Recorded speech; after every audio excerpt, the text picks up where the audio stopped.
That's an exciting investment. We can make the most beautiful farm with incredible diversity and while having environmental impact.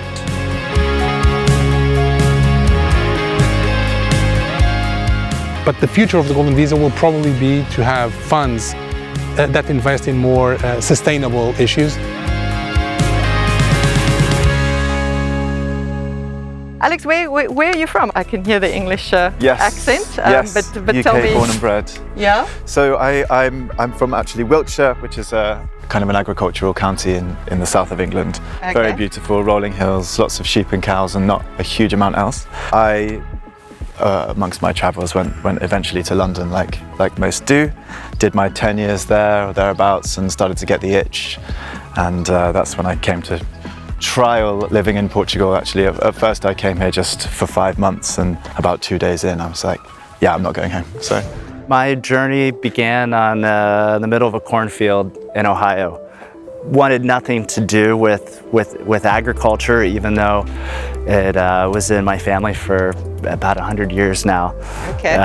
I went to school for engineering and then moved to the West Coast and worked with a variety of startups and companies developing sensors and different data models. Mm-hmm. And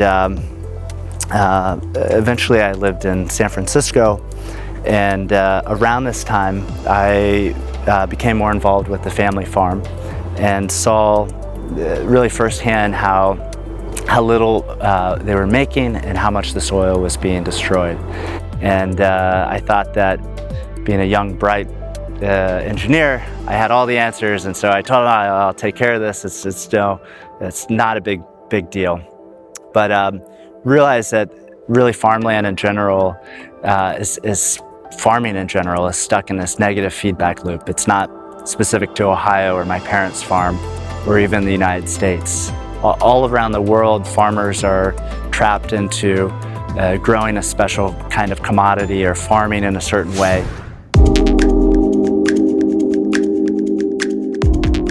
So we met each other after I'd been here about 6 months or thereabouts, seven months or so. And it was a very easy meeting. We had so much in common, and it actually immediately started working together after probably less than a month or so. Okay. So we were very quick to create the project in its initial forms, but it had a couple of forms before it. Reiterations. Exactly. Yes. Yeah, there was quite a bit of pivoting at the beginning to find the fit between the overlap in where we felt there was opportunity with what we were driven by. So I met Alex here. And whenever you have a big problem that you're working on, you just tell everyone. So I'm telling him about agriculture and the climate and these ideas I have.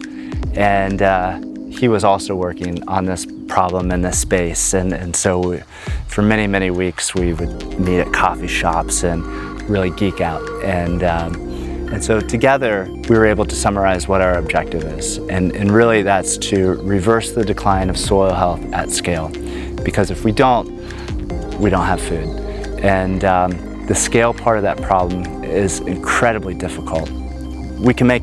It's ambitious, like doing this at scale. Yeah, there's an urgency to it. If we don't do it now, it's not a good future.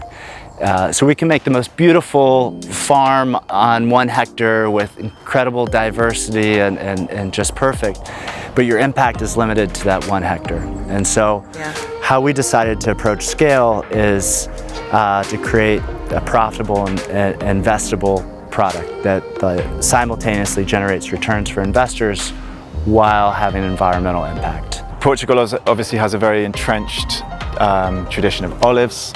That's the main thing. Portugal grows quite a surprisingly large percentage of the world's olives. Okay. So that lends itself very nicely, and the technology in olive growth has come on really nicely in the last few years. So that's an exciting investment. We think so much about water supply. Whenever we're analyzing any given deal, water is always the central point in the due diligence of assessing, is this a good deal or not? Having access, yeah. And olive trees can withstand a bit more fluctuation than some other crops. So another crop that's really booming here is almonds. Okay. A lot of the California lot are coming across, they've kind of had their fingers burned and now coming across actually implementing some really interesting strategies to use less water because of what's happened in California. So we focus on one key metric, and that's soil organic carbon. Okay. This is the fuel that feeds the biological activity under our feet. Okay, so the health of the soil, The if health you like. of the soil. It's so common to think of soil as this medium to just hold the roots of trees or plants. Yeah. But there's so much life in it. And so when you improve on this metric, not only are you increasing the resiliency, the strength of the plants, you're improving the water retention, which is really important with climate change. Yes. You're increasing the nutrition of what's being grown, which we've completely forgotten about in the agriculture space. Yes. And you're absorbing carbon from the atmosphere. So it's by focusing on metrics like this, we're able to take a negative feedback loop that we see in agriculture right now and create a positive feedback loop.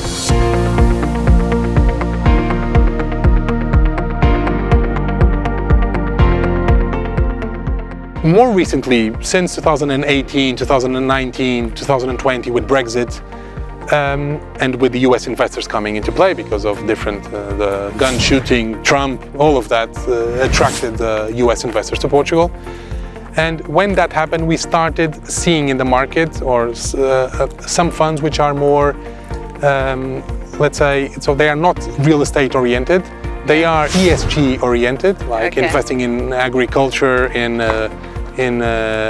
renewable energies, in blue economy. Yes. So things that funds kind that we of call the sustainability like themes which are funds. important to Exactly. the new wave of investors. So, and I think that is something that not only the new wave of investors like to see, but I think it's probably what will, let's say, save our golden visa regime, because I think that the market or even the regime will probably shift into something more green or more ESG, more sustainable.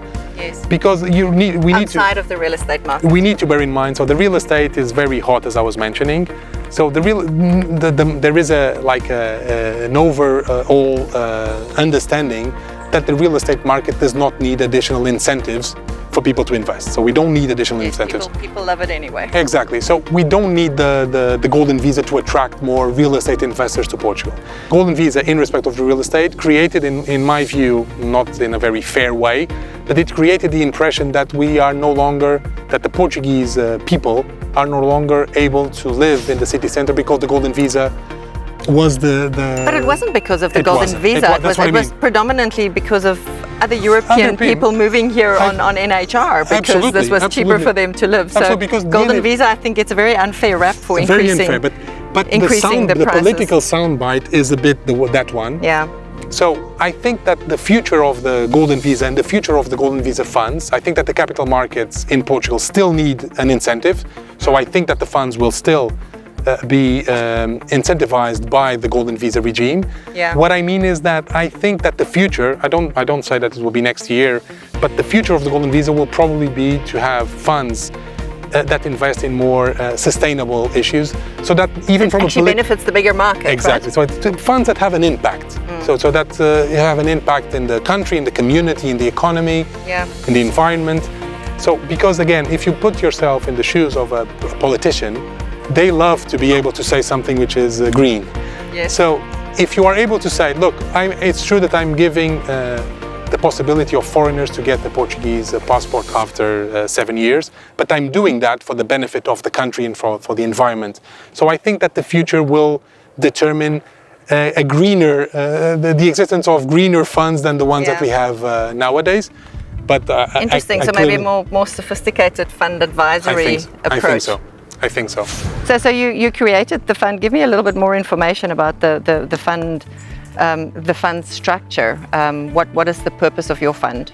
So, in a sentence, the purpose of the fund was to stretch the risk profile available on the market. So our perception was that there was an opportunity to create something that was of a lower risk profile than anything else that currently existed. We can dig into the technicals on that if that's of interest, but we do that essentially through investing into farmland. Investor invests into Pelletera Farmland Fund, and from that investment we buy high value land in Alentejo with a lot of water assets. Water is critical for any agricultural process. So on the financial side, it's a very simple structure. We buy land, we rent the land to large-scale operators. This generates a 5% annual return. And then at the end of the fund, we sell the land. This generates an additional 14%. And who we sell it to is important in the process, and that's almost, in every case, the operator themselves. Okay. It works really well for their model because they're generally growing olives and almonds, which become cash flow positive around year 4, year 5. So so by renting the land from you, they're saving on the cash flow initially until the farm is established, and then they can buy it because they have the capital. Right, they can get financing. These are large-scale operators that are looking to expand without tying up capital and land. Yes. And also because they're the end buyer and they're part of the process, they're renting and they're working the land throughout that process, they treat it better. So would you describe yourself as a venture capital fund rather than a private equity fund? When I think venture capital, I think more super early stage startups. And technically, some of the companies that we're investing into are young because of the structures that get spun up to manage things. But I think not really. It's more of it's really even kind of stretching the traditional definition of private equity. It's investing in hard assets. You know, that's not the usual setup for a private equity. I guess fund. the technical terminology and the reality on the ground doesn't always match. Yeah, and I think we're seeing the definition of private equity get stretched in lots of different directions. That's the way things are going. So we're just one of those, I guess. How big is the fund that you advise on? So Pelletera Farmland Fund is, the target size is 30 million. Okay. And we're approximately 75% subscribed now. The fund length is 7 years, starting from last year. Okay. And within the management regulations of Pelletera Farmland Fund, there's an ability to extend the length for 1 year up to 2 times. So this accommodates investors with different time frames to get their passport. To get their golden visa. So you've got a 2-year subscription, 5-year term, +1 possibility at the end of it. Okay. Yep. But you have an exit strategy in place after 7 years already. So for the first investors that came in, that need so the to exit strategy is really around our partnership with operators. So we find operators that are looking to expand their operations without tying up capital and land, but who are investing in operations that'll be cash flow positive around the same time that we'll be liquidating the assets. Okay.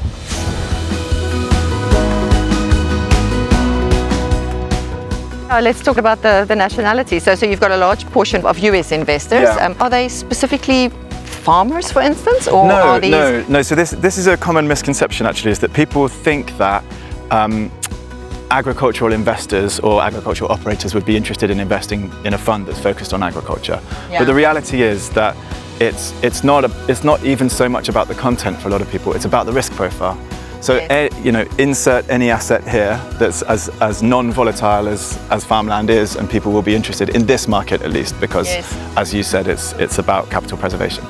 The kind of investor that comes to our fund is one of 2 types. The first type, someone who's looking for very low risk, low volatility. Farmland as an asset class, a lot of people aren't familiar with, but it's really tied to population growth. And over the last 40 years, there just hasn't been a down year. They're not making any more farmland. And so if you're looking for capital preservation, especially compared to a lot of other types of investments, farmland's perfect. On the other side, a lot of investors now are wanting to invest more in line with their ethics. And so Portugal is their new home. And why invest in something that's extractive when you can invest in something that's more additive? And so we hear that a lot with investors. We really want to invest in sustainability, the environment.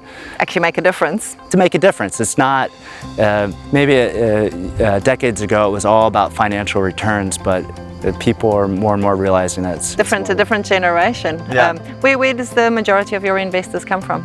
So right now, over 50% come from the United States. Okay. The next most common is probably the UK. So UK is our second most common market. I think people, I mean, I'd be interested in your view on this as well. I think people expected the UK market to kick off a bit more aggressively following Brexit, but it's been a slow and steady increase in UK interest. Definitely an increase over time, I think, as the reality of what they lost in terms of access is becoming clearer. Yeah. In the early days of Brexit, there was a flurry of activity and a few people that immediately said we can't bear the thought of not having access. And then it tapered down a bit, and now it's definitely picking up again. Yeah. I think you only appreciate what you have or had after you lose it. Yeah, I mean, obviously I'm UK, so I can relate to these folks coming into our fund, but it's always through gritted teeth when it's the Brits, you know, because it's in such recent memory that they had it for free. So it's always a kind of a reluctant, you know, okay, let's do this. So on that, we're seeing actually recently this extra flurry of US investors who I think have been 80% there in their mind and just sitting and waiting, and they've seen the euro dollar parity weakness. for the first time in 20 years, and a lot of people are jumping in saying, hey, this is a 20% discount compared to a year ago, or whatever it is. Let's do it. Let's do it now. So that's kind of interesting too. It's great that you get to manage the two, or combine your passion we love it. with a real business. Yeah, the joy of being able to work quite a lot outside, as well as being able to do things that at the end of the day you're really proud of what you've done. So it's really, we're enjoying it enormously. Yeah. Good.